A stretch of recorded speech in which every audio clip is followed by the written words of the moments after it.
This is the Invest Like a Billionaire podcast, where we uncover the alternative investments and strategies that billionaires use to grow wealth.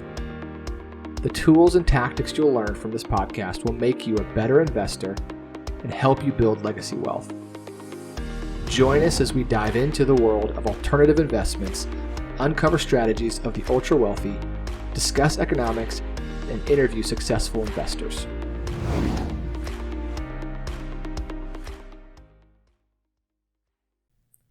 Welcome back, Invest Like a Billionaire podcast listeners. We got a great episode for you today. We're joined by Phil Block and Rob Levy of LBX Investments, and these guys are experts in retail real estate investing, and they've been doing it for quite some time. They actually both come from kind of Wall Street investment banking backgrounds and been in real estate for a long time, and got into the real estate retail sector about 6 years ago, doing these kind of national anchor tenant properties. And it's wanted to bring them on because retail was hit very heavily by COVID, was very impacted. But we're kind of seeing this resurgence of retail, brick-and-mortar, physical retail properties, and wanted to bring these guys on to share about where they're kind of seeing opportunities. So I think you're going to love this episode. They get into a lot of kind of the trends that are going on.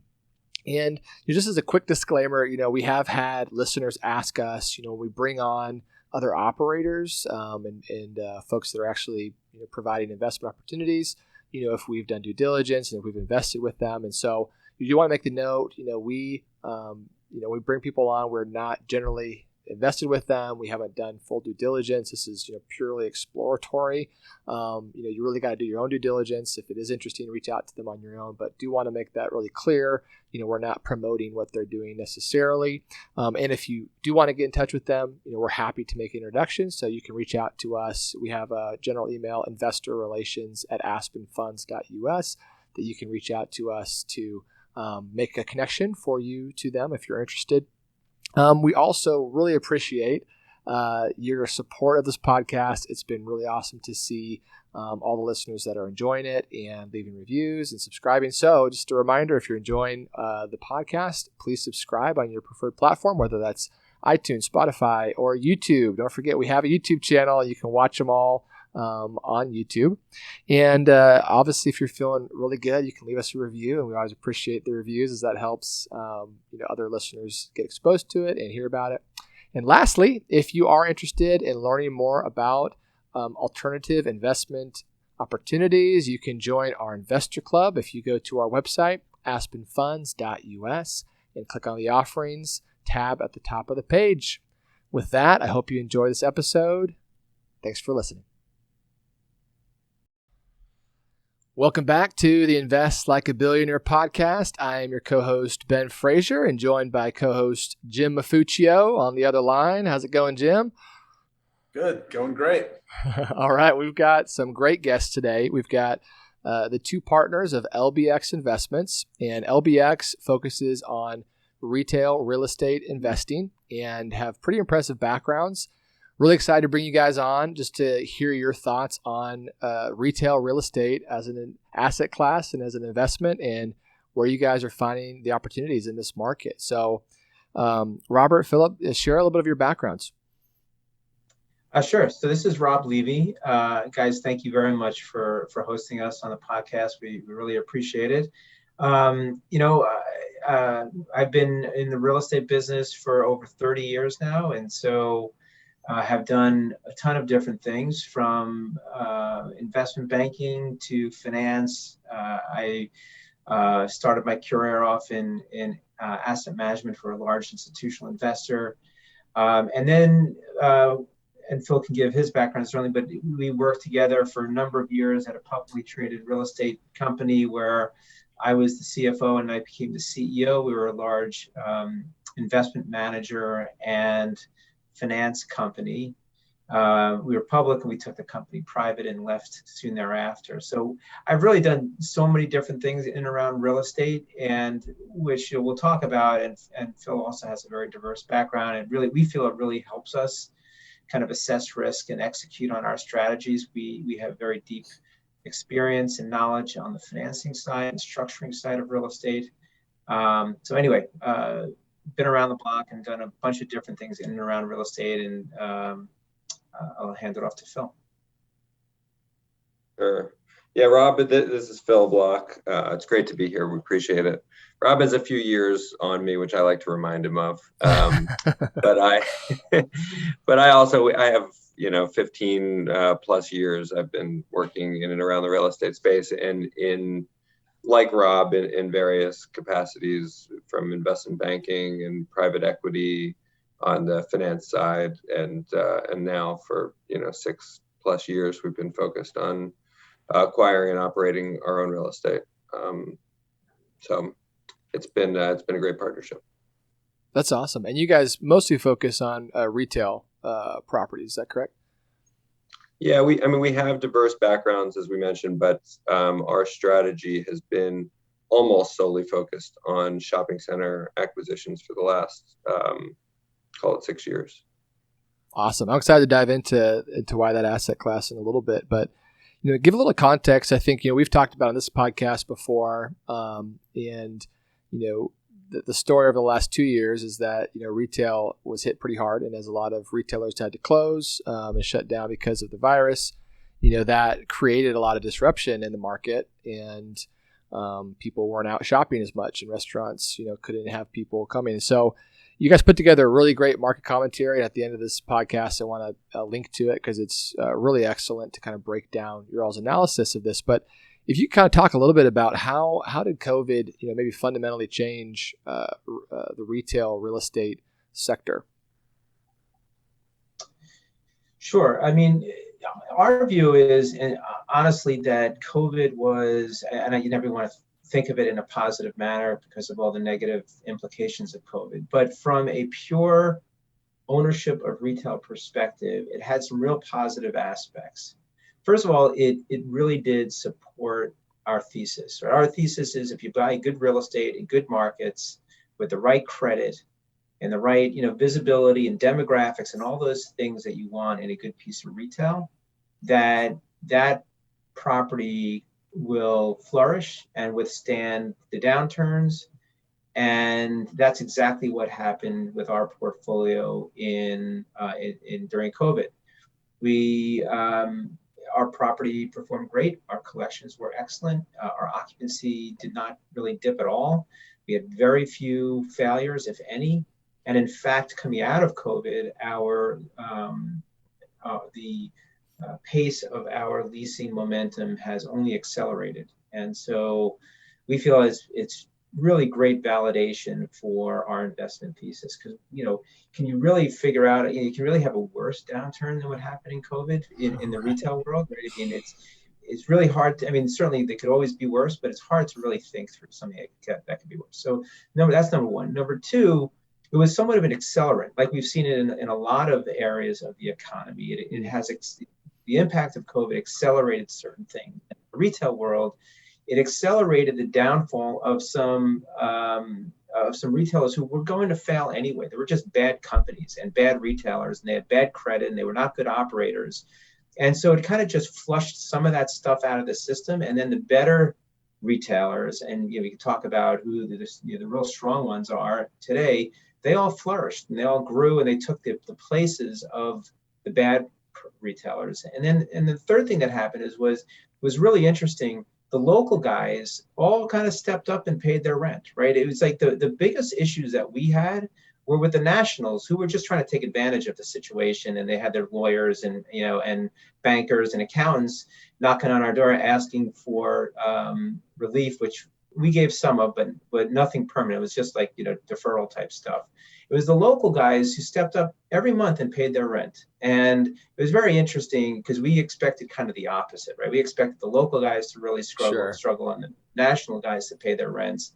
And that didn't happen. And so what happened, therefore, is that our centers, we're mid-90s occupancy today. We collected close to 100% of rent during COVID, and now our leasing momentum is strong coming out of it. So it was a positive experience for us.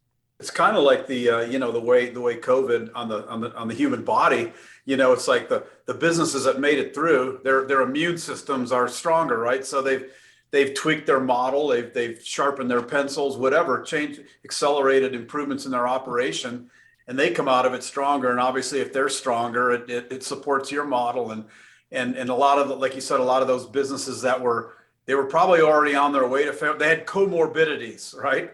And so I hate to be insensitive, but I mean, that's kind of true. Like a lot of the retailers that went out of business probably were on their way out of business already. So it's just interesting. And I love that you guys have that, you're looking at the opportunity and moving up and to the right instead of everything's going to heck in the handbasket. So it's awesome. Well, also, I'll just add one more thing that, also a lot of it is overstated, right? And Phil and I, we love when, the CNNs of the world or whoever it is in the press overstates the death of retail. We think that's a wonderful thing for our business because it just impacts our ability to buy real estate at attractive yields. We remember in the middle of COVID, I think it was UBS, Phil, it was UBS and Deutsche Bank. One of those two put out a research piece that said that there was going to be like 80,000 store closings over the next few years coming out of COVID.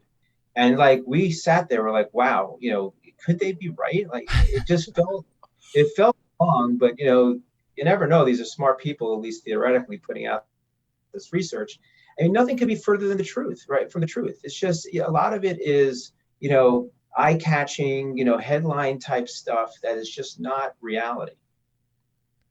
Yeah, it's really interesting. I mean, I'd love to hear your thoughts on, what differentiates the good retailers from the bad ones, and, what were the ones that were already on their way down, because COVID did create a shakedown and there were retailers that went out of business, but it sounds like a lot of the ones that are in your properties largely remained fine. And I'm assuming a lot of that was helped by the government stimulus and the PPP loans and other things. But, I even remember, driving down and seeing a lot of restaurants and just the innovation that was sparked and just the creativity of the ones that, we're going to find a way to make it through. And, a lot of these maybe changes that were kind of already percolating and kind of changing in the industry maybe were accelerated both the positive and the negative side of things.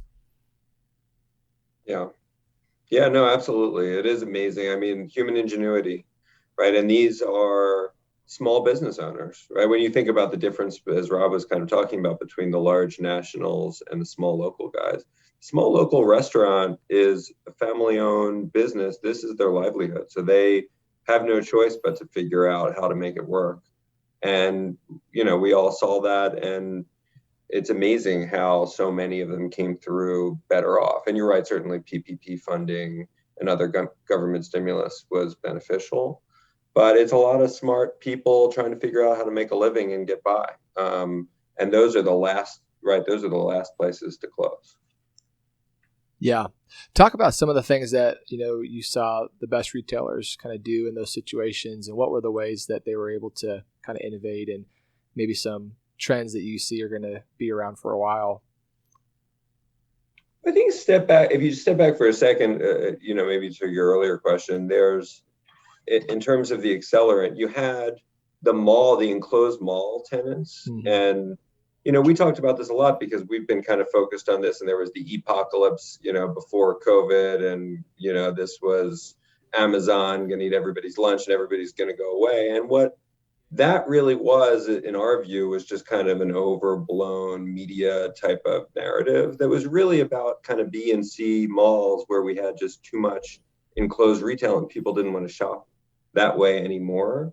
And the retailers that were stuck in those formats really struggled, and COVID was kind of an accelerant to their decline. So the Sears and JCPenney, which went through bankruptcy and has come out, and, with less stores, and we actually have exposure. We have one JCPenney store, but in general, those types of stores really struggled. I think some of the smaller format enclosed mall tenants, if they didn't get out, like Old Navy has done a really good job, right? You now see them as an example of somebody who's evolved in the Target type centers, OpenAir, in the right kind of format, and they've done a good job of driving new traffic, whereas previously they were in enclosed malls, kind of stuck in the back, and you just don't have the type of foot traffic in those locations anymore. So I think guys like that have done well. In the bigger format, the TJ Maxxes of the world, TJ Maxx, Marshalls, Home Goods, Five Below, Ross, like those stores do tremendously because of the way that they're run, and they have a low cost of operations, and they're selling, discount type of clothing versus the Macy's of the world. Although Macy's actually, as Rob could tell you, is performing pretty well. It's kind of remarkable their turnaround. I think they've done a lot in the e-commerce world, but some of those names are the ones that kind of jump out to me. Obviously, everybody knows how well grocery has done through COVID. Everybody seems to be shopping more. Yeah, well, it seems like there's been a huge rebound, right? Because consumers are very flush with cash and been pent up, demand and stuck inside for a long time, and so it seemed to be, we've seen some pretty strong GDP numbers and spending numbers, and so that's obviously going to benefit retail. I'd love to kind of dive into your point on it's been a long-term story that e-commerce is the death of brick and mortar. But you guys make the case that there's always going to be the need for brick and mortar, and maybe the consumer expectations or preferences change from the indoor malls to kind of the outdoor shopping centers. But there's always going to be a need for it. Talk a little bit about why that is, and what how much further can e-commerce go, kind of cannibalizing brick and mortar, and where do you kind of see it stabilizing? Well, it's kind of interesting. First of all, if you look at the pure e-commerce companies, and some of them are public, there's not a single pure e-commerce company that is profitable, including Amazon. Amazon makes its money as a web service, cloud service company. If you look purely at their e-commerce business, it is not profitable. It is supported by their other businesses. And then if you look at, what's called Wayfair, I think is one of them. There's a few kind of pure play e-commerce companies. They're struggling because the cost of storing all this stuff, distribution of all this stuff, returns is a massive cost for these companies. And especially when you can't return to a store and you're returning packages, across the country, across the world, big, heavy packages. It's a non-profitable business. So the profitable e-commerce companies are the ones that have also physical locations. And in fact, some of the pure play e-commerce companies that are better at what they're doing are opening up physical locations, like Amazon, right? I mean, Amazon is a great example of that, with Whole Foods and Amazon Fresh and all the other stuff that they're doing.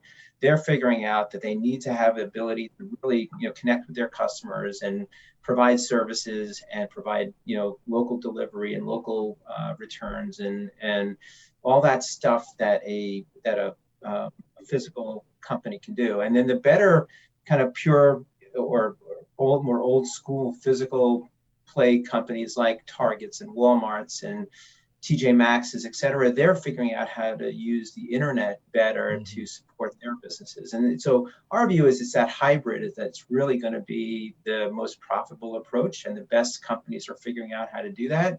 And that's playing out. And if you look at some of these companies are public companies, so you can look at them, look at Target's financials, and TJ Maxx's, TJX's financials, and Ross and Burlington and all these companies that you would think, because they're not e-commerce companies, that they're getting their lunch handed to them. It's just not true. Look at their balance sheets, look at their income statements. Their profit margins are strong, their same store growth is excellent, and that's what we think is kind of to be the best kind of anchors for our centers going forward. That's really interesting. So you kind of see the hybrid approach where they have a physical presence and an online presence, and they've kind of integrated those experiences for the consumer is kind of the long-term trend, or the most successful retailers will do that. And you guys have in your research that there's actually expansion of brick and mortar for a lot of these larger retailers, right? Where they're actually investing in opening more locations, which is kind of contrary to the larger narrative that most people hear. Yeah, absolutely. We're absolutely seeing that. I mean, there's no doubt. We are in negotiations right now with a number of these retailers to open up locations in our centers. That's really counterintuitive because I'm not somebody who's studied. I've been in residential real estate for forever, for too many years. But that's counterintuitive to me. I mean, to find out that these big, online only like Amazon isn't making money on their, because the perception out there is, in the narrative is, oh man, these guys they're going to gobble everyone up. They're making money hand over foot. They've got the whole world cornered, and it's just not the case. And it's just it's fascinating how that hybrid model actually works. And you were talking about returns, and there's no accountability with returns with these. I mean, I've talked to, we all know people who have, they shipped me the wrong lawnmower, and I said, "Do you want me to send it back?" No, I don't. That's an exaggeration, but obviously the cost of them having to take it back in is more than just saying the heck with it, just keep it. I mean, it's got a scratch in it, whatever, and you wonder how much. That's just got to be a huge item on their cost side on the expense side of their sheet. So that's crazy. It's actually not an exaggeration, and Phil and I have talked about it. This is something that we have read about and seen a bunch of, which is a bunch of e-commerce companies who are saying, as you just said, just keep it, which is craziness, right? Could you imagine as a company saying that you should just keep a product that you don't want to use and that you're not going to pay for? That tells you something about the pure play e-commerce. They're not just being nice. They're not just being generous. That's not the reason they're saying keep it, right? So yeah, it's crazy. Yeah, it's interesting. I mean, during COVID, our great example is, my wife loves Target, but doesn't like going to stores necessarily. So using the app and then, doing the drive up and everything gets brought out to you. So it's kind of that perfect integration of, still the online mobile experience, but, still having to go pick it up physically at the locations. And it's been a great experience, and a lot of other retailers are doing that. So it's really interesting. Talk a little bit about, in this environment right now where, we're seeing these headline inflation numbers, that are very high, and talk a little bit about how that impacts the retail sector. People might be more familiar with it from a residential real estate standpoint or an industrial standpoint, but how does it impact the retail real estate properties? Well, from which perspective? I mean, it is interesting. Like I think both would be great. Yeah, well, because if you think about in multifamily as an example, as taxes go up, as your construction costs go up, as common area maintenance type of things go up, your sweeping, your lawnmower, et cetera, as those inputs increase, you're eating those as an owner, as an investor. And as a shopping center owner, as a commercial owner, we're passing those expenses on to our tenants. So as long as you have a full shopping center, we have triple net leases in large part. So we have, in our view, we have less exposure in the short term to increases in our inputs and our costs. On the other side, you can't raise rents as quickly, right? Like in a hotel, you have a single day lease or one night lease. Right. An apartment, you have a 1 year. And in shopping centers, we have, 5 to 10 year leases in large part. Now we have built-in rent bumps that cover some level of inflation. If you had massive inflation for a prolonged period, our rental rates certainly would be hit. But the other side to that is that in 10 years, we'd have well below market rents, and there's kind of staggered lease rollover, so you can increase rents over time. So it depends on your view, I guess, of how sustained this inflation is going to be and what that looks like. But we can kind of lock in our income in a way that they can't, right? We don't have the same type of exposure. And especially in this environment, in my personal view, we're trying to protect our downside more than anything and lock in cash flow, right? If we hit a double-digit cash flow and inflation goes to 20%, we're going to be hurt by that, but we're going to have many bigger issues, frankly. So your built-in rent bumps, then they're a pre-negotiated fixed amount, an absolute amount, as opposed to an indexed. Has the space experimented with indexing at all? Like saying, hey, it's going to be the consumer price, and you probably wouldn't find any tenants if you did that. Right? You couldn't do that on a full stop basis. There's not zero like that. We have seen a few leases I can think of, but that it's very, very rare that you would index like that. I mean, again, if we had kind of varied and sustained high inflation, like maybe you would start seeing things like that, but that's really not the situation today. The bigger concern obviously would just be, are the tenants making money? And long term, as you kind of continue to jack their costs, is it sustainable to them? But we all know how these businesses work, and fundamentally they're going to increase the cost to the end user. So we're just going to pay more for the goods and services, and they'll do fine. Yeah, so arguably inflation is actually good for the retailers because a lot of those increases in costs get pushed through.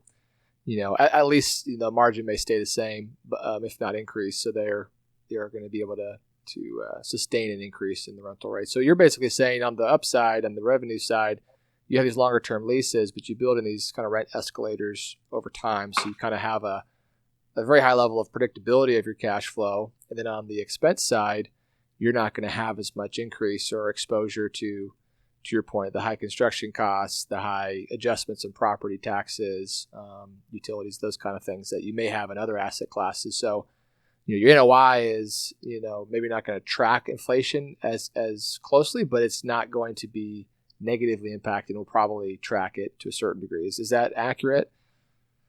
I think that's right. I think that you have much more risk to like a lot of people are talking about inflation and how that's going to impact the revenue side. In my, we haven't seen inflation like this in a long time, right? But I think in my estimate, you're going to have much more pain on the expense side than gain on the revenue side in other asset classes potentially. Yeah.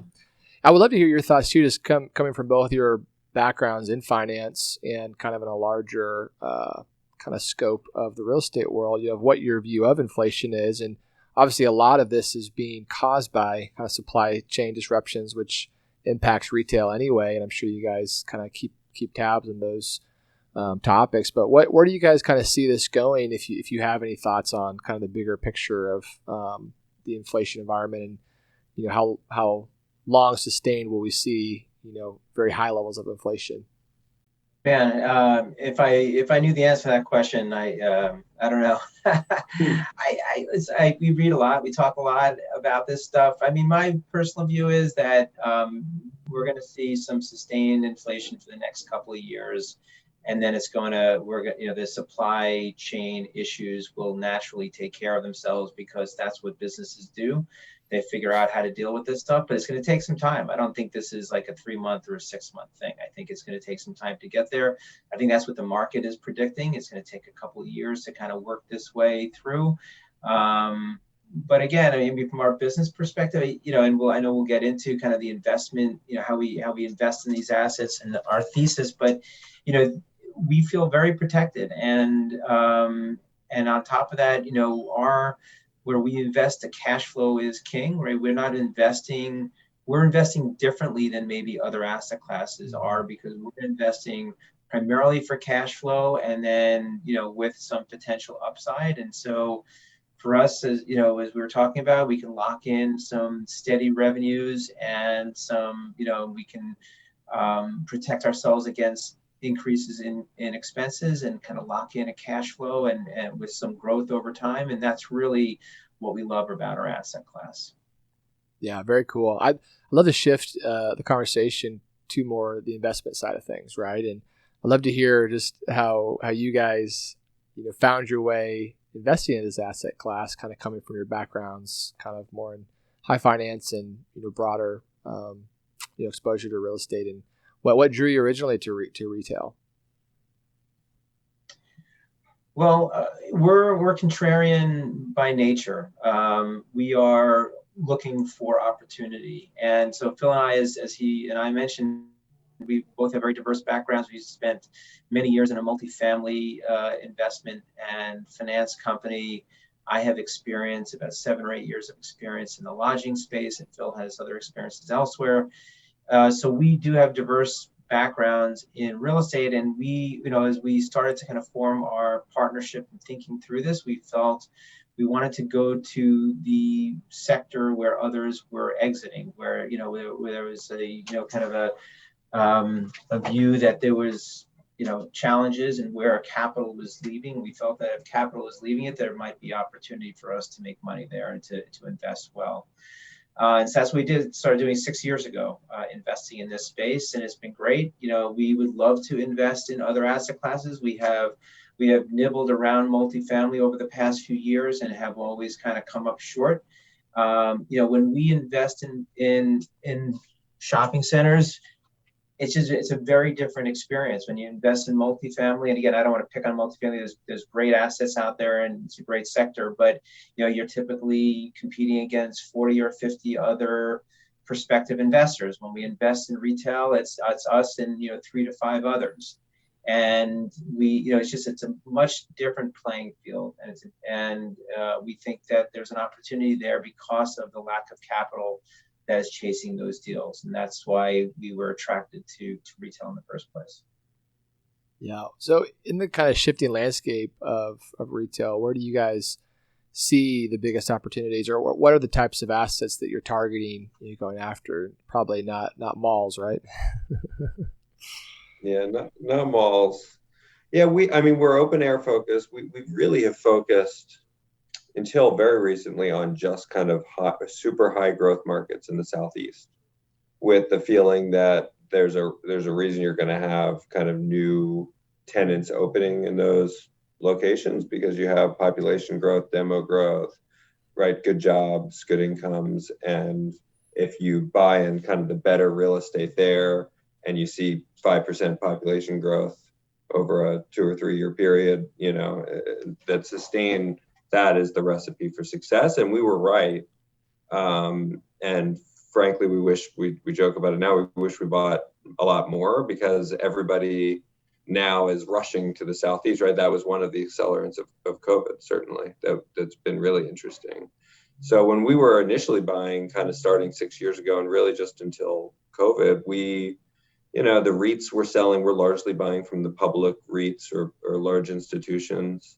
And they were selling their assets in the Southeast. They're kind of one-off assets. And now if you listen to the CEOs on their public, earnings calls, they're all saying the same thing. They're selling in the Midwest, and they're trying to buy as much as they can in these growth markets in the Southeast. So we feel like we were certainly ahead of the curve on that. And being kind of the contrarians that we are, if they're selling in the Midwest now, we start to see some opportunities there.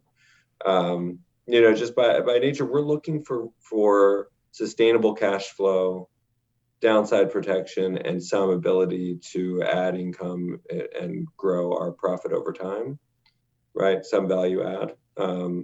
And so we've been able to really kind of find those, again, kind of the target centers, the grocer anchored centers. We want a good anchor that is really kind of driving traffic to that center, and we want below market rents. And now, again, like there are just kind of strange opportunities where, as Rob said, we're competing against 3 or 5 folks. And if everybody is selling, or all institutions are selling in some market, and you can pick up the best target center in that market that is incredibly dense, like we bought a Whole Foods center in Chicago, because Chicago is a big deal in Chicago and everybody's scared of Chicago. And so there were very few bids. And so we bought it at like an 8 cap, and it's like double-digit cash on cash, and we have long-term leases on everybody, and you could just never do, it doesn't really make any sense, and you can never replicate that today in Charlotte or Atlanta or Miami, Yeah, that's so interesting.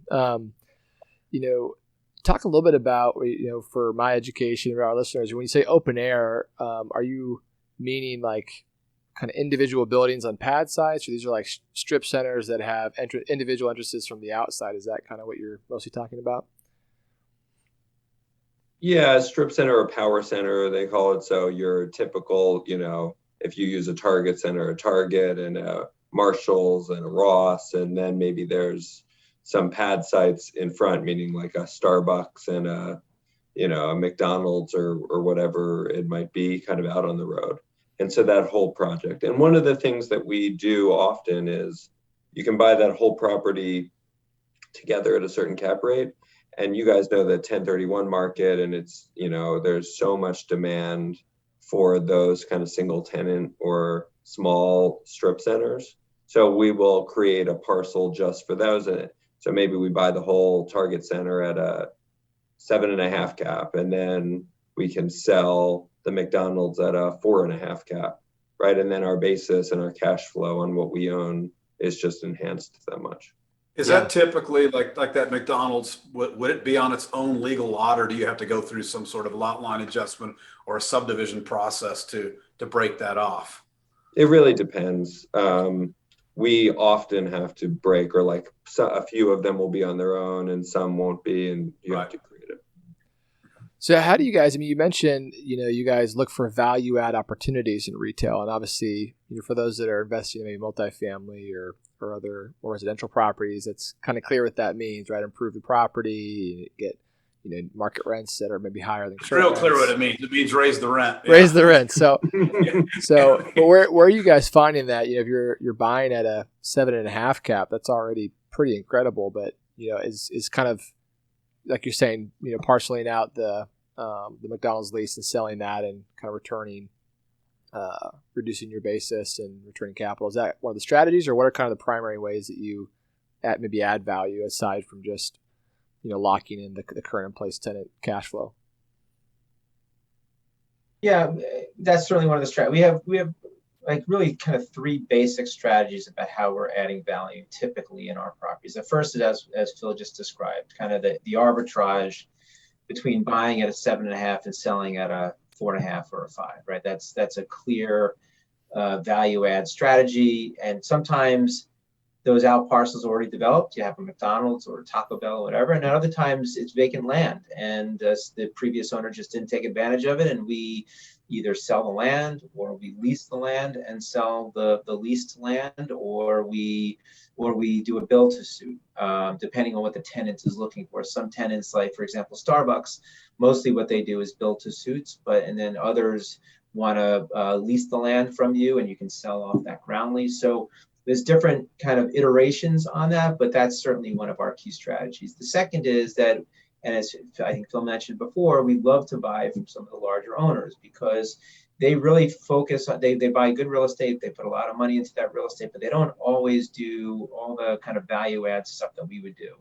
And some of the things that they don't do is really focus on some of the small shop leasing, right? They focus on the big guys, the 25,000 square foot TJ Maxx or, whatever. That's what their relationships are. But they might be doing their leasing from a few hundred miles away in some corporate office somewhere, and we do all of our leasing locally. And so we focus on, creating value with the small shop space through pushing rents and pushing occupancy on that. Like, for example, we bought a center in Orlando, which is right next to the University of Central Florida. It's a great location, great property. We had some out parcel opportunities, which we've sold off at great, at attractive yields. And then, the property was close to, I think it was just north of 90% occupied, but that was because you took into consideration the big anchors. If you take the anchors out of it, the small shop space was only about 70% occupied.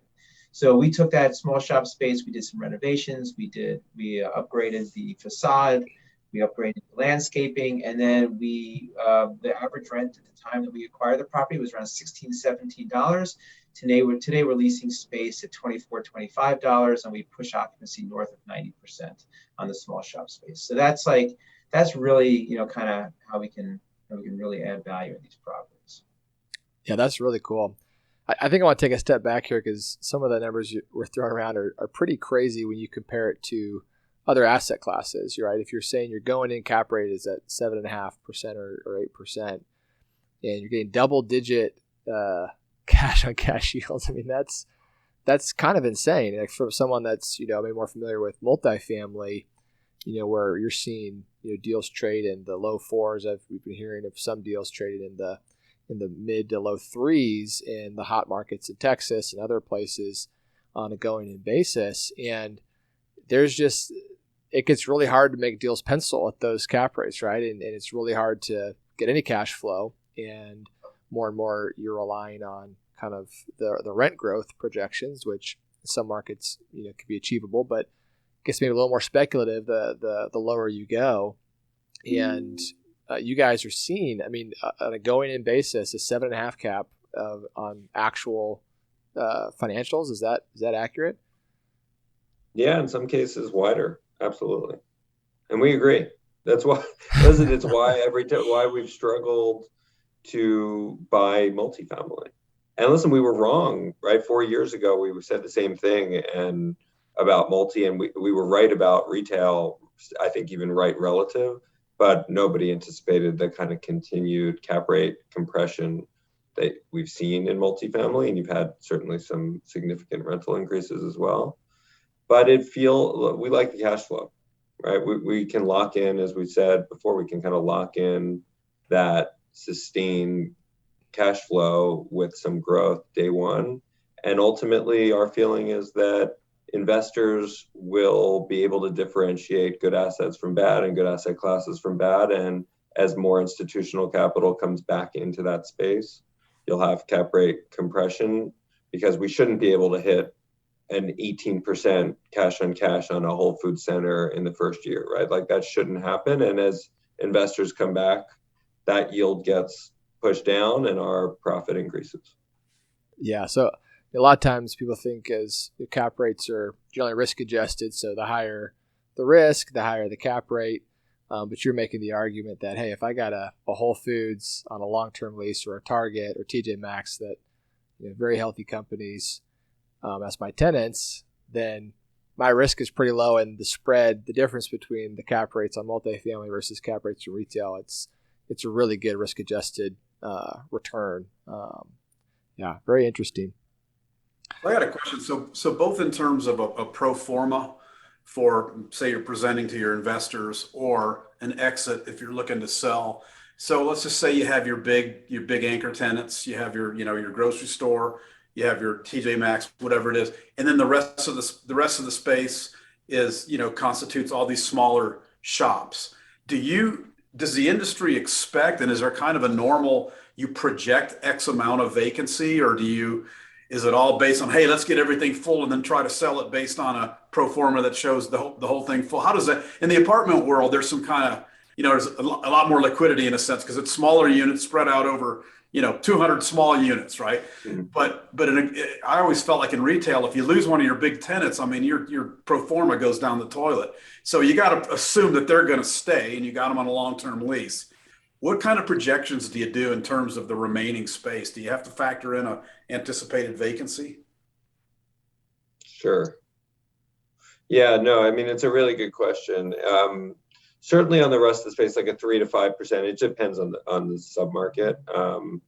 But there's always a vacancy factor. And on top of that, we're modeling roll from those tenants as well as the larger tenants based on their lease timing. So as you get to the end of their leases, and many have options, but even at that option roll period, we are taking a vacancy factor. So maybe you're saying there's a 75% chance that tenant's going to renew, and we think tenant by tenant. So you're discounting. We're discounting so you're applying a cost, you're applying a reduced rent for some period of time. Maybe you say for 12 months, you're going to take out 25% of that income. And then we're also going to increase the dollars that we have for tenant improvement money for new tenants and for leasing commissions for the new tenant, to make sure that all of that's factored in. So when we're underwriting, that's all baked in, and we're kind of prepared for that. In fact, in almost all cases, we're beating those numbers because we're very careful. Because as you said, if you lose a large tenant, you're kind of SOL, right? Like you could be in a world of pain, which is why we spend so much time underwriting and figuring out who's paying too much rent, who's not paying enough, how are these tenants doing, who wants to be in the market, who wants to move from kind of maybe a dying mall or center somewhere else within the market. And we're not gambling on this, I guess I'd say, right? We're never complex. We're just never taking that binary risk. We're just not going to do it. Yeah, I think kind of maybe last question is, you kind of already alluded to it, but where are you kind of seeing the opportunity going forward? Maybe more capital has kind of moved to the southeast, to your point, and maybe they're leaving some meat on the bone back where they're leaving. So talk a little bit about that. Yeah, listen, our view, our goal, honestly, is to buy when the big guys are selling and sell to them when they're buying. Right? That's our strategy. And it doesn't mean that we're not going to find deals in the Southeast. We're still looking. In fact, we have a deal under contract right now in Atlanta. So there will be opportunities for us to find good deals in those better markets in the Southeast that we really like. But we're also looking elsewhere. We just bid on a deal in outside of Detroit, in Novi, Michigan. But it's a solid submarket, excellent incomes. This is the best piece of commercial real estate in that submarket. We actually got outbid, so we didn't get the deal. But it's just a good example of, we like that deal a lot. We were buying that at about an 8 cap, and it had great tenancy. It had the right layout and the right demographics. And if we could buy that at an 8 cap and do all the things that we're talking about, there were out parcel opportunities to carve some off and to sell at attractive yields. And there was some lease up opportunities. And that's the type of deal that we will look for outside of the Southeast. And we'll find that. We've been talking about the deal Phil mentioned the deal we bought in Chicago, the Whole Foods anchor deal. So we are going to be expanding our focus geographically, and we'll find plenty of opportunities in those geographies. Awesome. Well, what's the best way for listeners to get a hold of you if they're interested in learning more? And like I said, we'll put a link to the market commentary so that listeners can read if they want to get more in the weeds on what you guys are putting out there. But what's the best way to reach out to you guys? Our website is the best way. It's lvxinvestments.com, and both Phil and my contact information is on there, as is our head of investor relations, Heath Binder. His contact information. We have published a bunch of research and quarterly information about the markets and the retail investment world.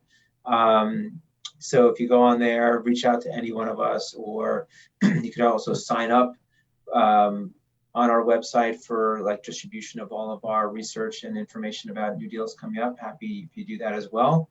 But that's probably the best way to connect with us immediately. Awesome. Well, thank you guys so much for coming on and sharing your knowledge in this space. This is something that's very interesting, and you guys definitely seem to have a great handle on this space. So thanks for coming on.